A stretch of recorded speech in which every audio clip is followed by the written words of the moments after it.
Welcome back, Wise Guys BBQ fans. Vin Picaro here, my buddy Charlie Baldwin. I am your buddy. Another week, but not just another week, Charlie. 100 episodes. Wow. Ba-ba-ba-ba. Never thought we'd make it. I know. And we're not going to delay. We're not going to dawdle. We'll do some of this at the end. Stay tuned. Because we got something special, right, brother? Well, we do right now. We're going to get right into it. I love it. We got Al Frugoni, the face of live fire cooking. Can you believe it? If you know, you know, folks. Stay tuned, man. Yes, right, fresh out of Memphis in May. He's here to tell us all about it. Stick around. Awesome. All right, folks, here he is, Al Frugoni, here with us with the Wise Guys. Hey, Al, how you doing? Good to have you, Al. How are you guys? Yeah, busy. Thanks for having me. Oh, no, thanks for being here. This is great. This is our, and I think I mentioned it to you earlier, it's our 100th episode, so we are stoked, and we'd love to hear all about your live fire events and, you know, what took place in Memphis in May, and then, of course, the meetup, the open fire meetup that's going to be happening in Texas. So, but go ahead, Charlie. You had a. No, I was just before I jumped the gun. I just wanted to, you know, I've obviously read up a lot about Al and watched a lot of his shows and videos and stuff. But you know, for our audience, I'd love to hear about your history a little bit and where you started in Argentina and Buenos Aires and how you got into cooking and eventually how you ended up in Texas of all places. All right. Well. The reason is a woman, but I can get to it. Always is. Always, right? Well, I'm originally from Argentina, Buenos Aires. That's the capital. It's a massive city. It's one of the biggest cities in America and the whole continent. Right? It's the same size as New York, Sao Paulo, Mexico City. I grew up in there. I live until I was 25. Then I decided to 20 something, in early 20s. I decided to go explore Europe, and then I was working in Italy, and then like traveling, like living that, like backpacking, but also working, you know, experienced life. And then I met my Texan wife there in Morocco, actually. In the north of Africa, I met her, and then we kind of fall in love, and we traveled together, and then we ended up in Houston. We got married, and then since like 25 years ago, 26, my life has been between Texas and Argentina. Like we lived 13 years in Argentina after we got married. My 3 kids were born there. But we used to come a lot to Texas, right? Kind of the deal with her was, okay, we live in Argentina, but we come every year. So every year we used to come and spend months. Our summer month, that is the opposite from here. And that's when I started like, in Argentina, it's not even a choice, asado, open fire cooking, right? It's like a lot of people ask me, hey, when did you start it? And it's like, dude, it's not even a choice. When you grow up in Argentina, it's what you do. Everybody does it. Like, it's not a single house that doesn't have a barbecue pit area and like the open fire style. So your grandpa started, then your dad, then you. It's a big, huge part of the culture in Argentina. That's how we socialize. That's how we celebrate. It's a game on, asado, birthday, asado, funeral, asado, asado. It's always a excuse, right? It's like everything is an excuse to start a fire and make an asado. Argentina is the number 1 beef consumption per capita in the world. We eat more than 120 pounds per capita per year. So that's insane. Wow. That is just crazy. Vegetarians and the vegans, we don't have, and the kids, you know, we don't have a lot of those, but still, it's massive. So when I started coming to Texas, I started getting very, very intrigued and kind of obsessed with the smoking because, believe it or not, we don't smoke at all. Now, like the last 5 to 10 years, that kind of like slowly people start buying smokers and kind of like the culture. And we have a few restaurants, but like honestly, it happened like the last 5 years. Right. So kind of the smoke culture is like starting slowly in Argentina. But when I back in the day when I was coming here to visit, it wasn't like a thing or anything. So it's the first time I tried barbecue was here in Texas. So I kind of get obsessed. And when I finally moved here, I started like experimenting and try to and having a Texan wife is, it puts you the bar very high. So mainly with the brisket. So it's kind of like it was a mission in my life to nail the brisket, and it was never good enough for her. So that's when I started my cooking fusion. I always said like my style is not Argentinian, South American. It's not American. It's kind of like a fusion of both, right? I combine flavors from South America with American techniques and vice versa, right? Yep. No, it's awesome. That's how I learned about you and asado cooking in general. I was looking up, Charlie did a news article for our news blog about barbecue around the world, and I was looking up barbecue in Italy, right? So the barbacoa I got interested in, and I started looking at it, and it doesn't have the rich history like asado does, of course. But the asado cook, like you said, it reminded me of my Italian heritage for cooking for non-barbecue events, right? Everybody comes over, they bring over their dish, their number one dish. You got the big pot of the sauce going with the meatballs and everything. And I just was amazed by the way the asado happens, right? Because it's like an all-day event. It's a marathon of cooking. And I said, this is amazing. And then I started looking into different, cooks, and I bumped into you, and it's just really cool how it happened. And I think for you, it was during COVID that you started getting away from smoking to open flame, right? Yeah, with COVID, like now I'm an entrepreneur, right? So I still have business in Argentina, I have businesses here, but when COVID hit, all my business went shut down, and like a lot of other people, it was a very rough time. So I contact this guy from that he builds these grills that I use, like they kind of like the wagons and stuff, the Focus TX grills. So I talked to him, and then we kind of partner. He was sending grills, and I was in charge of selling. So I always was like intrigued and very like how you say, like I really admire how the guy started his business. He actually is what they call it a Instagram native, right? He built a grill for himself. Right. He said he used to be a rugby player, so he took it to his club and to cook after the game, and he posted a few videos, and people start blowing up his Instagram. He went viral, and the guy says on the question number 50, if I can build one, I said finally, tomorrow I send you a quote, right? But it's like it was like the first 49 questions. It's like, no, dude, it's like, I build it for me. I'm not selling this.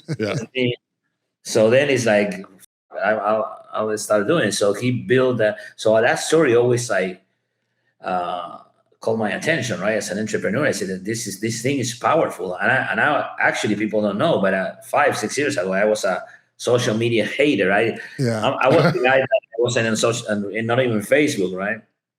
People will ask me, hey, Al, do you have Facebook? Nah. I want to get mad. I don't do such shit. Like, Or did that change, huh? Well, necessity. Yep, born out of necessity. That's great. What is the saying? And there's no atheists on the trenches. Like exactly. You have to be a believer. So then he kind of told me how to post. And how to, organize myself, and explain me a little bit about social media. So I started with my kids. We started posting videos. He sent me 2 grills, and I remember my daughter. She was 10 by then, and she's like, "Dad, you should post on TikTok." And I was literally, "What is TikTok? Like, what is that?" Yeah. So she opened an account, and she started posting my videos. And I started blowing up right away. Yeah. Like right away. Like the timing was perfect. It was right at the beginning of COVID. I was lucky with that. Getting in that time early in the day on TikTok. So it was a moment like anything that I would post, it went viral. But even like not even good videos, everything, because there were so many people scrolling and so many few creators. So anything you put on, it's a boom, Yeah, and plus it's super fun, right? And there wasn't a lot of people doing it.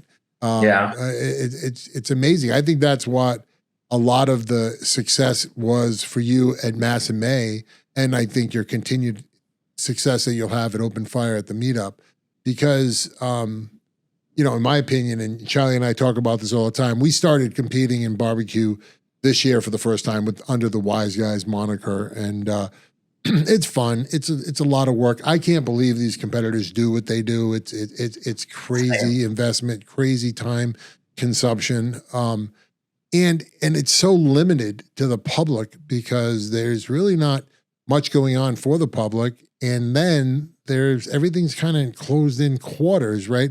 You know, your thing is just the opposite, right? You're inviting the public to see.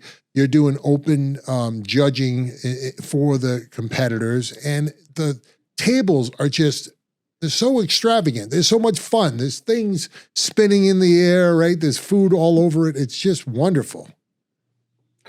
Yeah, absolutely. And that's why we partnered this year with Memphis in May, right? Memphis in May was like seeing that situation that people weren't going, you know, so much to the barbecue competitions because it's not allowed to see, right? Right. It's like like you said, right? Barbecue competitors they have such a dedication that I can't do it. Yeah. Like for me, it's like I has like a lot of admiration for these people, right? Because they're like you said, it's a lot of work, a lot of dedication. And repeat, right? Repeat sure. every weekend. So, but I know, like you said, it's not appealing for the public, right? So normally in Memphis in May, you know, they promoted like you're gonna see the best chefs in the world. That is probably true, and the best barbecue chefs in the world. But then you don't get to try the food. You don't get to see them work, right? And then you end up eating a corn dog, overpaying a corn dog, So that's when we started talking about Memphis, about us bringing the Open Fire meetup in Memphis. So that's what happened this year, and it was a complete success. It was like. So tell us about that competition. How many teams did you have there for the Open Fire? On top of doing the festival, we also managed the competition. Yep. We got 20 teams because it's the first team we limited it to 20. Actually, we did 15, but we had such a big demand that we need to expanded to 20. Okay.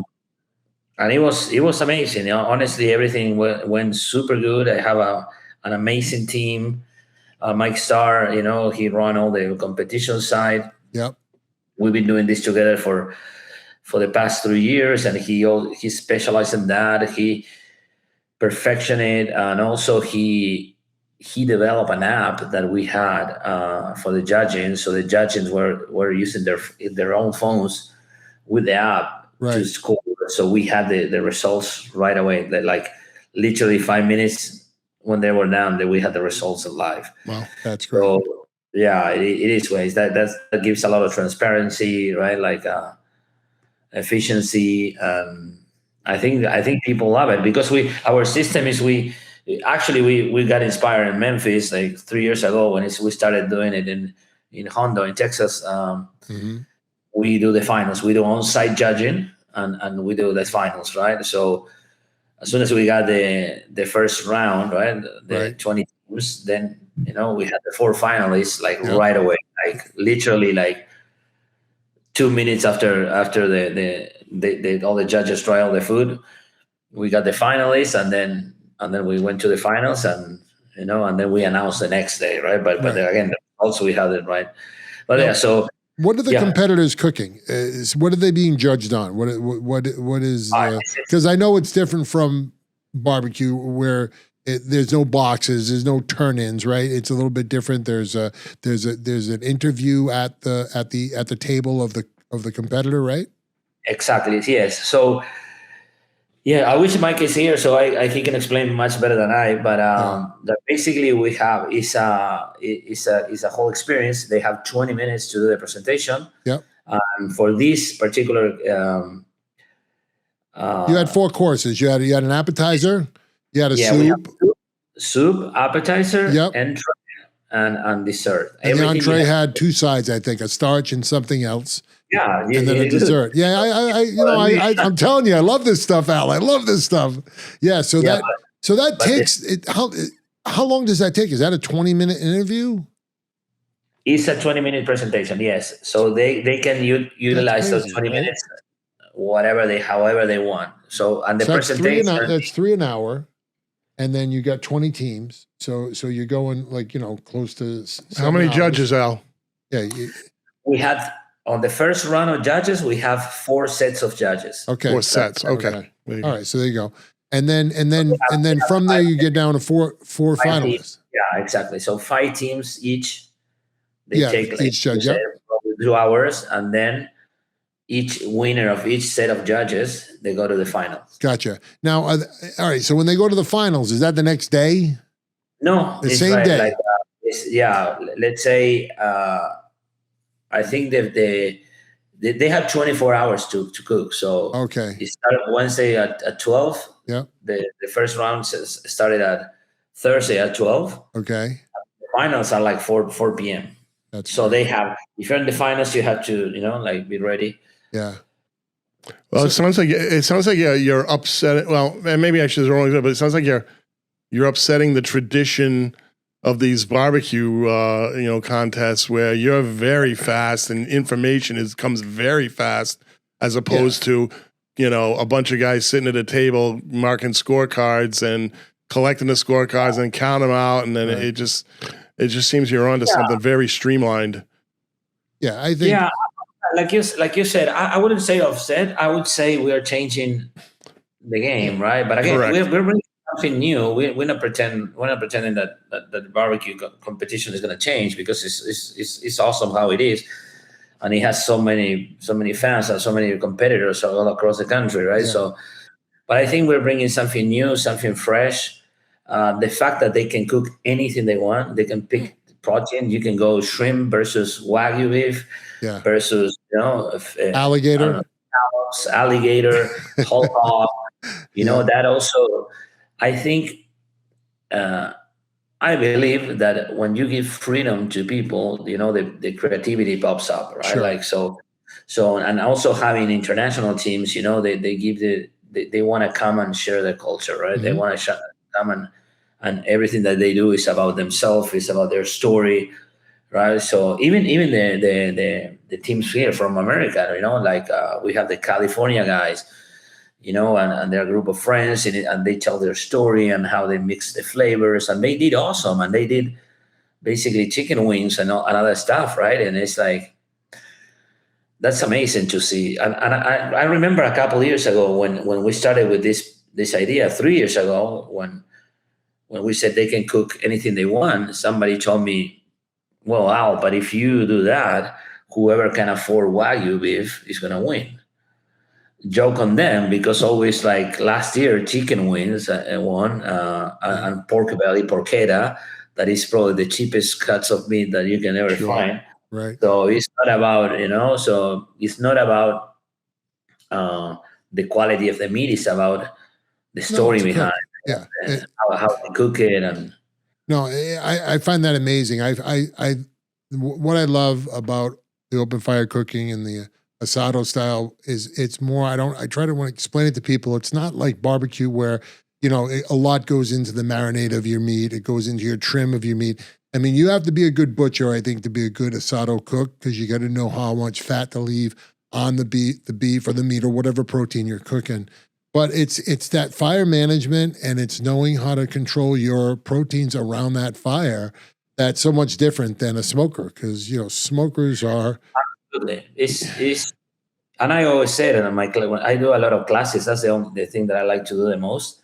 Because the people that jump into open fire, they're already like 99% of the people that jump in open fire here in America, they already are experts on other type of, or they smoke, or they have a Weber or an egg, or you know what I mean. So they already understand the basics of fire management and protein, right? So when I do my class, I always try to compare what they already know and why we do it differently in open fire, right? For example, why we leave the membrane on the ribs, right? Sure. Because that membrane is going to protect the meat, and I explain why open fire is not enclosed. So the heat source is only one direction, right? If you're cooking like this or like this, but it's never like when you have from an upset smoker, a Weber kettle, big green egg, you always have radiant heat. The heat goes and cook the meat inside. Sure. Like that. Sure. Open fire is only, Yep. So Yeah. meat. How you gonna cook the inside of a roast without overcooking the first layer? Yep. And the answer is bone, the answer is fat, the answer is membrane, controlling the heat, slow cook, and yeah. And I have to say something that I always say it and people don't believe me. I think open fire cooking is way easier than smoking. Why? Why do you feel that way? I think the fire management rate alone is difficult. Because again, again, I have to give you 5 tips, and it's easy because, and I'm gonna explain why. Because it's way more forgiving. Really? Let's say beef ribs. Well, that's a great example. Beef ribs open fire is a completely different bite, right? Both are delicious. Yeah. But open fire, like same as pork ribs, you're never gonna disintegrate the meat. Right. You're never gonna break it down like you break down like a brisket, or that's never happened in open fire because it's not enclosed, right? Sure. It's a different meat. Yeah, you don't have the beef ribs, steam. You don't have the steam from the closed. Exactly. Yeah. Exactly. So beef rib, for example, you can pull it from 150 to 200, and it's gonna be delicious. So that gives you like an hour, a 1 or 2 hour mark that you can pull it, and it's gonna be good, eatable, right? People like it more. Same with the different cuts, right? It's more forgiving. Yep. I feel like smoking, if you screw up at one step, you're set up for failure, right? And that's never happened on open fire, right? So you inspired me when you were working with Tagwood 26-inch a grill. I went out. I had to go out and get one. I bought one. It's in my backyard. I cooked on it 3 times. I absolutely love it, and I'm I'm very much the student. But one of your videos, you had said that on the cross, it's more of an asado style cooking compared to the Santa Maria style where you lift the grate. So is it 2 grills in one, or I didn't understand that. I thought the whole thing was an asado type of grill. Is it not? No, it's okay. So this is a very common question actually. People get confused. Asado, like you just said it, is barbecue. Okay. Actually, I'm gonna make an asado. I'm gonna make a barbecue. Okay. Right. Asador. With the R is the way of cooking. Okay. Asador style. Asador is the grill. Okay. When you say cross too, right? Yeah. Say cross. Asador style is like when you cook like this. Okay. On a cross that goes up and down. Yep. And normally back in the day, that was only when I grew up. The only people that cook like that is like all people on the ranches, on the farms, or people that really had like big backyards. Right. The gauchos. Exactly, the gauchos, because it was on the ground. It was a cross that you actually, so basically to cook like that, you have to make a fire on the ground. Yeah. So not a lot of people want to make a fire and mess up their you know what I mean? So sure. So like it was very special for cooking asado style because me growing up in my head, asador style is always like in a trip or you visit in a ranch, or on a vacation. So I always related asador style with vacation, fun, trips. Sure. But then Julian, this guy from Focus, he's the one that created that wagon. That's why he was so revolutionary, because with that wagon and the cross, then he gave the possibility to everybody in Buenos Aires, that there are like 20 million people, to cook asador style, without needing to go into a ranch or go on vacation. So that's why he was so successful. And then other grills like Tagwood, they adapted their grill for that, but before it wasn't like that. So so, the whole story. Al, you got a great video on cabrito. Where you do where it shows you using the cross and adjusting the closer to the fire and bringing it back. So you tell me, these people, the gauchos, the old style, they would put the cross on the ground and just move it closer to the fire and bring it back like manually with it. Crazy. They would push the fire away. Yeah. Right. Instead of moving the cross, they will push the fire away. Okay. So you were telling me, Charlie, at the beginning of the show, or before we joined with Al, that a cabrito is what, a young goat? Baby goat. It's a young goat, like veal is to a cow, a cabrito is to a goat. Gotcha. Okay, cool. Yeah, but it's like it has it's like a milk-fed goat. Right? It's once you start eating grass, it's no longer a cabrito, and then it gets like gamey. Gotcha. So that's why why it's so delicious. That makes sense. So we got a wise guy. His name's Tommy the Butcher. He has a cooking show on our channel. He cooks every week. He's going to do on the Santa Maria. He's going to do a Bistecca Fiorentina. So it's going to be a nice thick cut porterhouse. Give us a recommendation. How would you cook that? Either on the asador or on the Santa Maria? No, I would cook it on the Santa Maria. I would honestly, and I think that's exactly how they cook it in Italy. You're gonna cut because it's a thick one, right? Yeah, it's like that. So I would definitely cook it on the bone side. Okay. Like standing up, let's say, right? And you can heat it up like a strong heat. Okay. Like almost like searing, I would say, on the bone side until it reaches internal, 100, and then you just sear it. Okay. All right. Good. I would do that for sure. I would do that, or you can sear it and then put it up and make it reach temperature. Yep. Right, but that thick bone on the bottom is going to protect the meat. Yeah, that's really the conduit that passes the meat through safely. Gotcha. That makes sense. So all right. The bone is the meat. Yeah. Tommy appreciates that. We'll make sure we get you a link. You can tell us how we did. I will. Yeah. Yeah, I like that. I honestly, I think steaks are the least thing that I cook on. Yeah. And then I always like to cook more like big pieces of meat, but now you make me want to do that. All right, so tell us about the open fire meetup. What's going on? What's going on in Texas? Why are we coming? Okay, Texas Open Fire Meetup is the largest barbecue creator, pitmasters, barbecue world gathering in the world. Like it started 5 years ago, right after COVID. We were 12 of us, creators, influencers, whatever you want to call it. Uh-huh. And wanted to, we were we had enough of the lockdown and the bullshit. So we said, okay, let's meet in Texas because Texas was open. Yeah. So I called everybody. I started calling 1 and then 2 and then 3. And then we end up being like 12 to 20. And they came to Texas and we do like the open fire meetup. We call it like that because me, Big House, and another guy that's from Oregon, Big, they're the only ones that doing open fire. Everybody else was doing smoking and stuff like that. So we kind of we spent a whole weekend learning from each other. It was like a super cool get together. The vibe was awesome.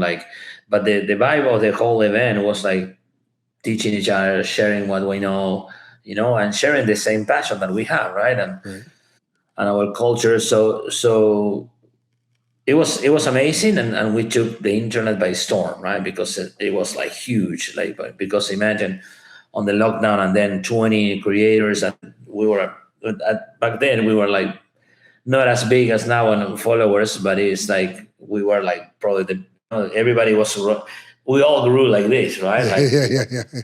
Hockey stick. But that was amazing. So the next year we decided to open to public and start a charity. We start helping the first responders here in my local town. Fantastic. The second year was amazing, and we have 50 influencers, and then the next year we have another 50. And last year we had more than 300, close to 400 creators from 1,000 followers to 10 million followers. I'm from 27 countries, so it's insane. We have 36 paid sponsors because, again, imagine the sponsors, right? Who doesn't want to be part of that? That we have more than 200 million followers within all the people coming, right? Yeah. We have restaurateurs like Ernest Cervantes from Berlin. We had John Bates from Interstellar.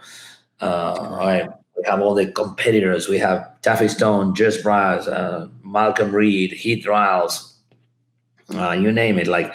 So now it became like again, like a gathering of the barbecue world, because we have the creators, we have the competition guys, we have the, now we have the restaurateurs, we have the brands, right? And the vibe is still the same. Yeah. The vibe is we still, learning from each other, sharing, our passion. And now, like I told you before, we started this interview. The meetup is 3 days, right? It's the first 2 days is private. Yeah. Only us, but when I say only us, we were more than 500 people. The camera crews, because all the sponsors they love to come. Yeah. But also they bring, because it's such a good opportunity to content creation. They bring the camera crew. So I think it was. I had to check it with Christy, but I think we were like more close to 700 if you add like influencers, Sure. Collaborators, media. And the brands itself, right? Like it was insane. It was, and we do classes and we do discussion panels and everybody's preparing for Saturday for the open public, and then everybody divides into teams and then we compete. It's more like a friendly competition. It's more bragging rights, right? Not anymore, because I have another just to tell you, but it's more like bragging rights, and everybody compete, and then we have people's choice. Like everybody come in. We sell out every year close to 3,000 people, because it's in the middle of nowhere. It's in Hondo, Texas. So people come from all over the place to Hondo, Texas. And when is it? This is October. This year is going to be October 22nd, 23rd, and 24th. Okay. It's a weekend before Halloween. Nice. Yeah, but this year we're gonna, because we created I don't know if you heard a sanction body. That's how you say it. Yep. We created Christy Vanover. Yes. Christy Vanover, Mike Starr, and myself. We created a live like a sanctioning group association. Yeah. Okay. And that's a competition that's on the Saturday. Yes, the team is going to compete, and that, with the first official competition of the Live Fire Cooking Association was Memphis in May. So the idea with this is like join other events, that they want to add the open fire part, and and make qualifiers for Memphis. Mm-hmm. Like any sanction body, right? And like people ask me why did you do it? Because it's like, if not, somebody else was going to do it. So right.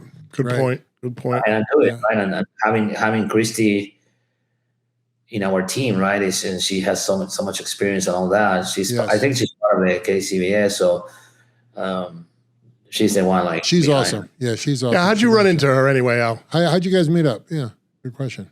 Oh, Christy, a long time ago. I think barbecueguys.com. I think barbecueguys.com is a big. Right? We used to be in the ambassador team together. Okay. I think that's how I met like 4 years ago. Yeah.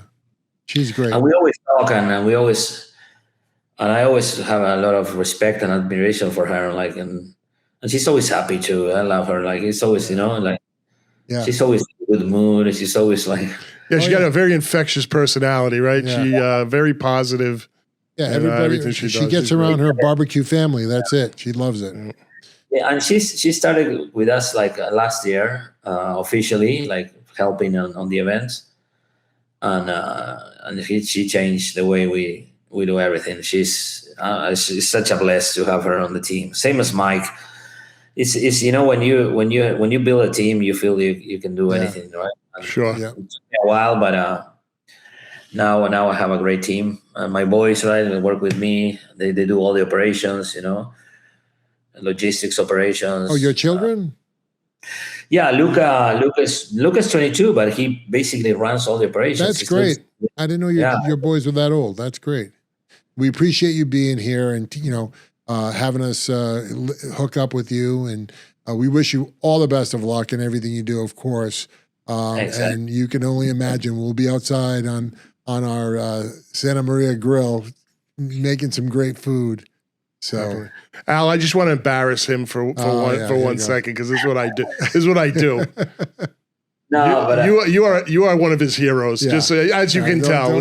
Don't creep him out. Don't creep him out. He has been so excited to have you on, and I'm just thank you for coming on. It's been fantastic, man. Guys, I appreciate you guys, and I always say like social media gives you a status that you don't have. Like people, I love what I do. I love to inspire. I like to share my culture. I love to encourage people to do open fire, because I know by personal experience that open fire and barbecue in general, but mainly open fire, like improve your life. Like Sure.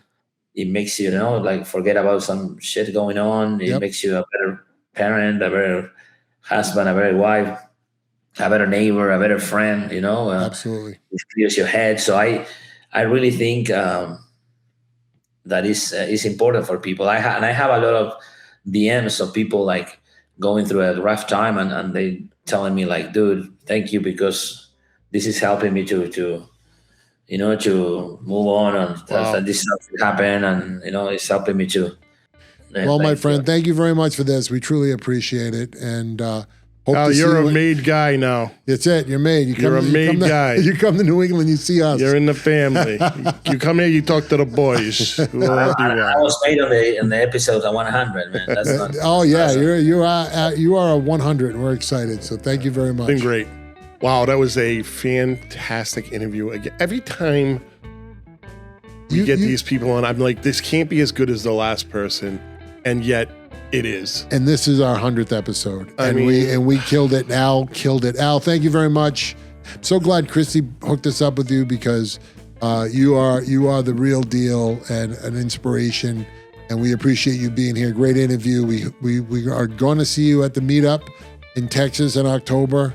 So I look forward to that, and I can't believe 100 of these, Charlie. What a perfect, we couldn't have planned a better guest for the 100th